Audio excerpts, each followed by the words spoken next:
Hello guys, the Bronfits here, reacting to... This time it's just me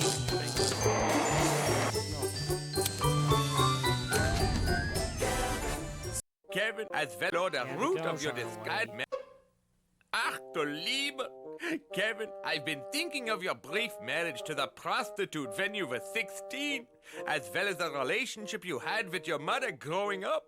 I think that if we further explore the root of your discomfort and awkwardness in dealing with women, we might better be able to steer you down the road of self-recovery. Ow! Ah, jeez, what Bad is he thing, doing? Kevin! Bad thing! Don't make me call the guards! Kevin backed off because lately the guards have been using mace. The old-fashioned kind. Oh no. Okay, Kevin. Can you tell me a little about some of your initial experience with girls? Kevin was 13 years old, and he'd just been invited to his first birthday party. There were going to be some girls there, and he was pretty nervous. He'd overheard some kids at school who said it was going to be a make-out party. Kevin wasn't sure what making out was, so he figured he'd better ask his mom and dad before he went, so he wouldn't look like a moron in front of all the other kids.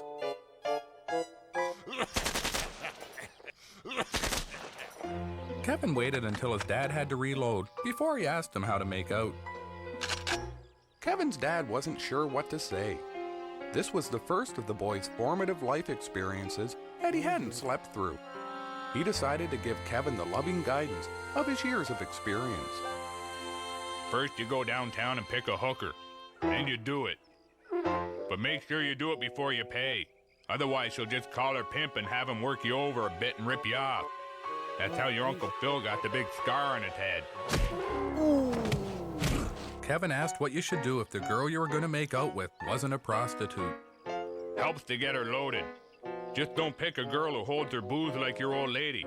Otherwise it'll end up costing you way more than a hooker. And since most hookers is better looking, that's a bum deal. Kevin asked his dad if he'd ever been in love. I think I loved your old lady once. Whenever I heard that sloshing sound when she danced, it brought a lump to my throat. The lump Percy was talking about was when his mom socked him a real sweet one in the larynx for stiffing her with the bar tab. Kevin thought that maybe his mom might have better advice about girls, but he didn't know where she was and had to wait for his dad to empty his clip to ask. She's passed out in the back seat of the car. I'm surprised she ain't woke up yet. Let me pump a few rounds in to shake her out of it. And I probably wouldn't do that if I... Oh. Where the Christ am I? And she probably... How's about making Mama some dinner too? Thanks, boy. Mom had slept off most of her afternoon booze and hadn't really gotten started on her evening booze, so she was still pretty sober. Mommy just drinks 'cause it helps her forget her family. Kevin figured now was as good a time as any to ask her how to make out with a girl and be romantic.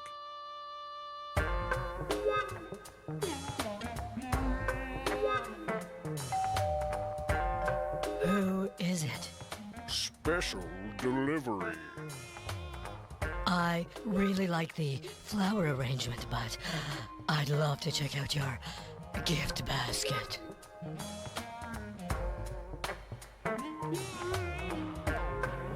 Kevin asked his mother what this had to do with romance. Didn't you see him give her the flowers? And look, he's helping her stand on the rocking chair. Then he asked his mother what she considered romantic. Me? I like to get real tanked up and close my eyes and pretend it's not your father, 'cause he's not very good at it. I think of someone sexier. Oh, oh! Kevin thought that Mom was jumping the gun a little because she was talking about going all the way. So he asked her how he should act on a first date. I pretty much gone all the way on every date I ever had. Even sometimes when it wasn't a date. You know, like when you want something you ain't got money for.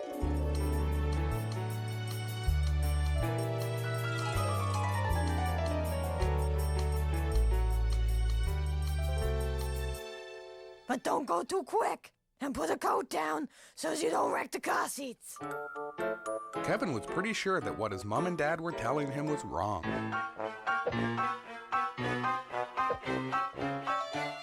So he figured he'd just wing it and use common sense. It never occurred to Kevin that if he had any common sense, he never would have bothered asking his parents about sex in the first place. That is true, narrator.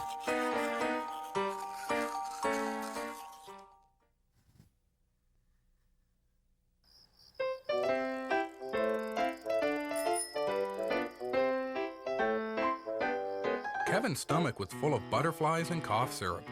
He was hoping the cough syrup would make him more confident, but it didn't seem to be working. So he switched to rye and had a few smokes just to take the edge off. All the other kids going to the party looked really cool and popular.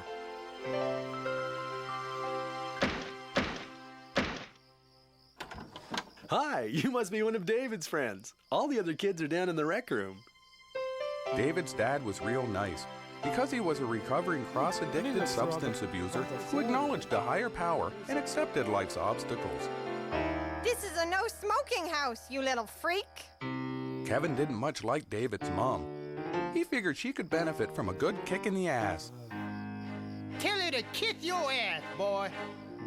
Kevin decided he'd shake their hands and act polite instead, so they wouldn't think he was an ignorant idiot. Kevin really wanted to make a good impression, but he must have been a whole lot drunker than he thought, because when he stuck out his hand, he just kept going and fell right off the porch.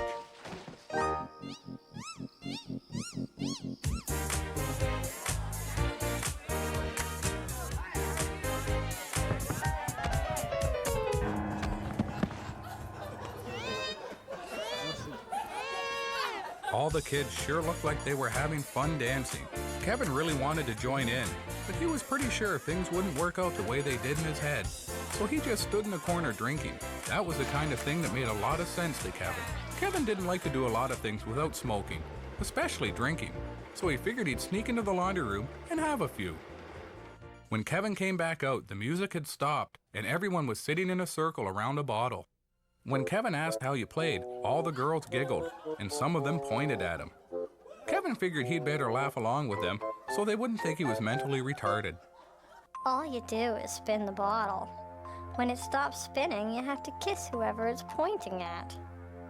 Kevin hoped his spin didn't point at Marty Graham, mostly because he didn't have a real good handle on the rules of the game. Marty secretly wished Kevin would spin the bottle towards him, mostly for reasons he wouldn't come to terms with until his late 20s.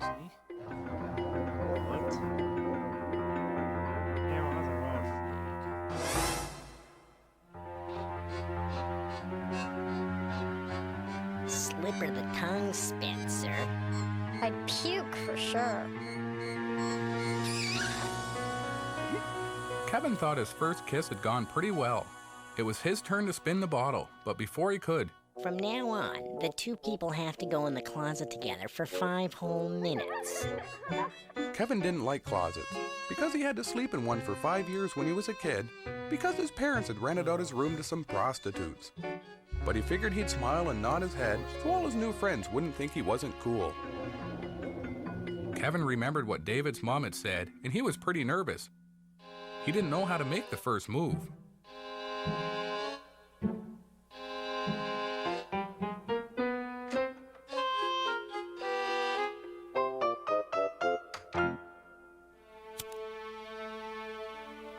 If you try and French kiss me, I'm gonna scream. Kevin took a good luck drag off his smoke and went for it. He kissed her right on the mouth. Then something strange happened in his pants and he got really scared. Kevin wasn't sure what to do, so he ran out of the closet right quick. Spencer's afraid of girls. I bet he's never even kissed a girl before. He likes boys, I bet. Kevin is a boy liker. Kevin is a boy liker. All the kids joined in and made fun of Kevin. Then David told him that they'd only invited him as a prank. Kevin was pretty cheesed off. He didn't much like being made fun of in front of the girl he loved and was going to marry. David told Kevin to drag his sorry loser ass home. The walk up the stairs was the longest walk of Kevin's life. Learn them son of a bitches some manners, boy. You ain't gotta take that. Kevin thought Alan made pretty good sense. So before he left, he stole $80 from the dresser drawer in David's parents' bedroom, then he took all the frozen meat out of the freezer and set the kitchen curtains on fire. Considering he'd already spiked the party punch with his cough syrup, he figured that ought to straighten things out.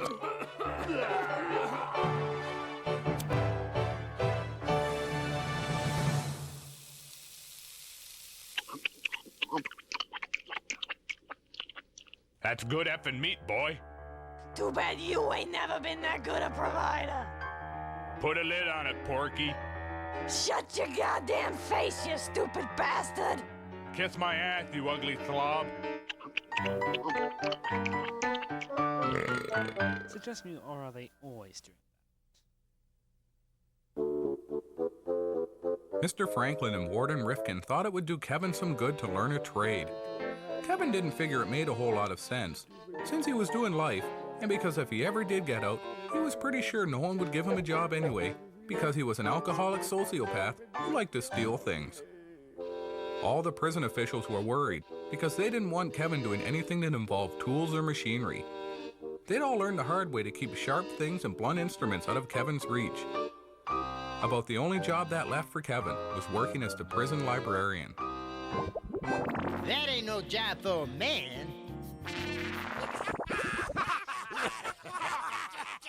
I hear you boys working in the library.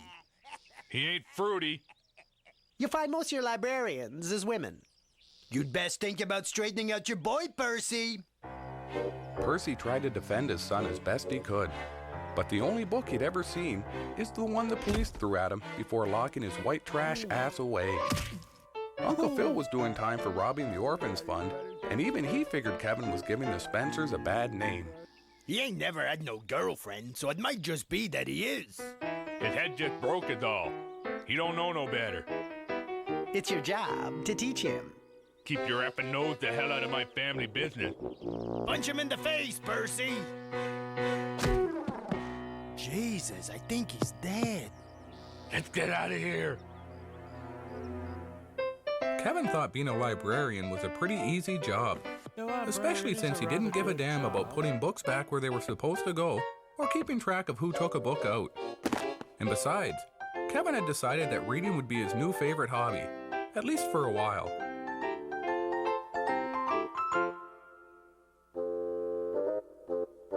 Remember your life garden, Kevin? Let's continue planting the happy seeds. The only happy seeds Kevin knew were the ones the guards found in Uncle Mike's ashtrays while crossing the Mexican border. I'd like to talk about your mother today. She seemed to be a yin and yang personality. One moment cold and uncaring, the next moment overcome with mothering instinct and emotion spurned by guilt. Now, are there any particular instances where her desire to be a good mother had a negative impact on your id? Hey, what month is it anyway? I'm wearing my yellow jockey, so it must be August. You don't own yellow jockeys. I do now. The boy's got school coming. Great, when he's gone, we can have the nooners in the kitchen, just like the old days. Oh, baby. Come here, baby. Come and see Mama. Bring me that bottle on your way. You and me, we's gonna have a family mutton Sunday.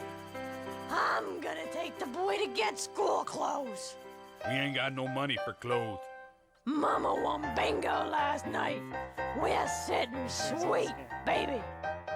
Then bring home some takeout and smoke. Okay, yeah, that's disgusting. Don't look at nothing what ain't on the sales rack, 'cause you ain't getting it.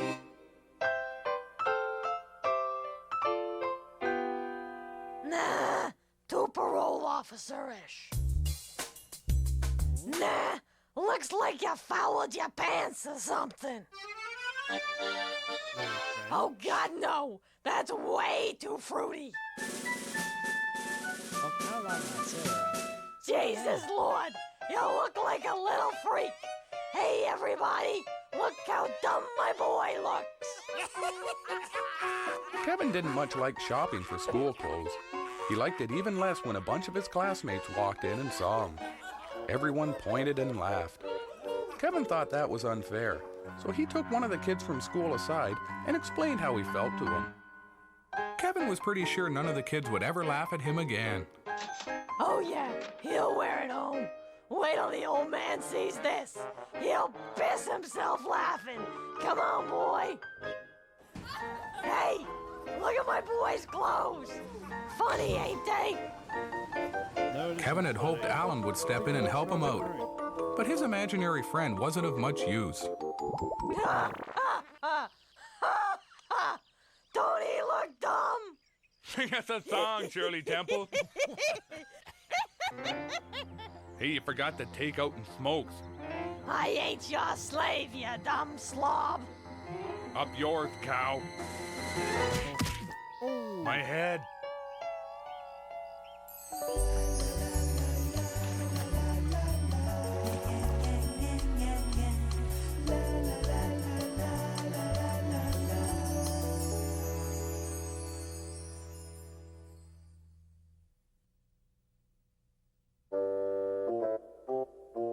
Ain't nothing wrong with my head. I sense a great deal of hostility towards me. Is it because you view me as the enemy? Or perhaps because you feel a little frightened by doctors and the assumed authority of the position, and somehow feel threatened, which creates a fear which in turn manifests itself in outward verbalizations of hostility? Kevin's dad didn't know what the hell Mr. Franklin was talking about. But just in case it was a threat or a come-on, the old man figured he'd drift him a real sweet one in the neck with his coffee cup, just to make sure. The apple sure doesn't fall far from the tree now, does it? I thought you was getting fruity on me. No, I mean your son's violent reflexive responses to authority are similar to yours. Apples give me diarrhea. I'd like to discuss your own fears and the impact they had on Kevin. Percy knew he was a bad parent and didn't want to talk about it with Mr. Franklin. Once he played hide and seek with Kevin, and while the boy was counting, he packed up and moved 300 miles away. I would also like you to stop burning holes in my couch with your cigarette. And now about your fears of Kevin growing up, as you put it, fruity. Kevin's dad was worried his boy might go fruity because the old lady kept taking him to the mall clothes shopping. So he decided to take the boy away from drinking and smoking in front of the TV and instill some manly virtues in him by teaching him how to drink and smoke by a lake. By a lake of all places. The first rule of fishing is always push the car down the block before you start it. So's your lard-ass old lady don't wake up and make you for cleaning out her purse.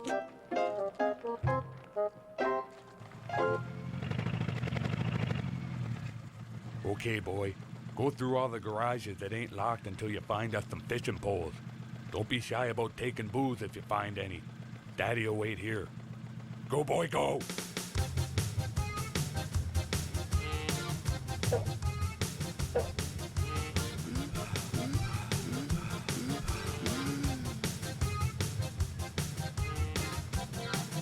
Finally, Kevin found something he was sure the old man would like. A boat. Good eye finding this boat, boy. God's ashtray.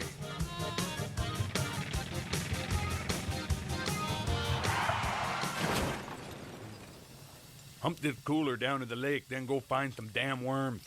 I gotta take a leak.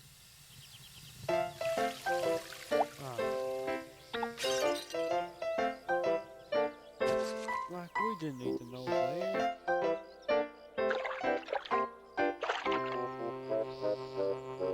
This ain't working worth crap. You wait here, boy. I got an idea.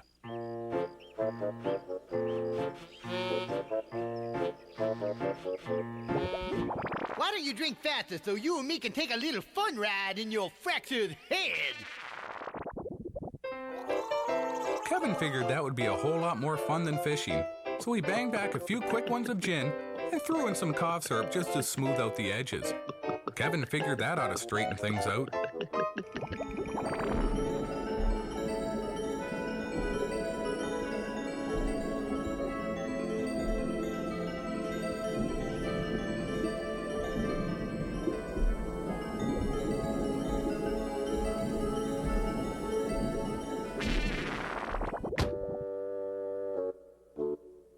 Jesus, boy, you really got into it. Lucky for you, you didn't touch Daddy's rye. Here, grab a stick. You and me's gonna learn them son of a bitch fish a thing or two about sportsmanship. Now haul that boat in the water.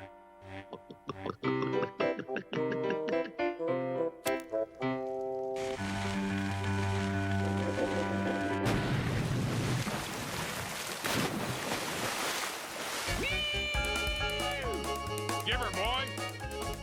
Kevin's dad was so stewed, he stood up in the boat, dropped a lit stick of dynamite, and fell ass over elbow into the water.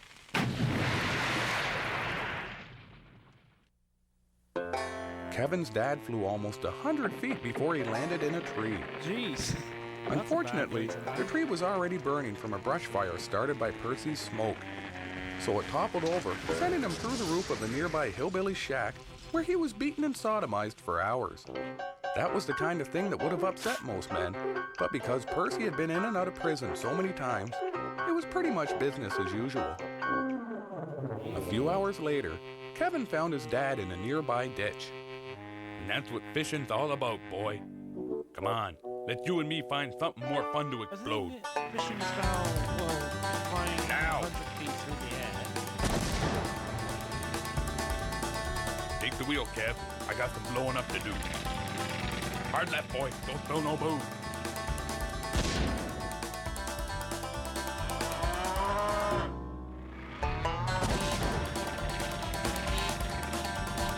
Sweet.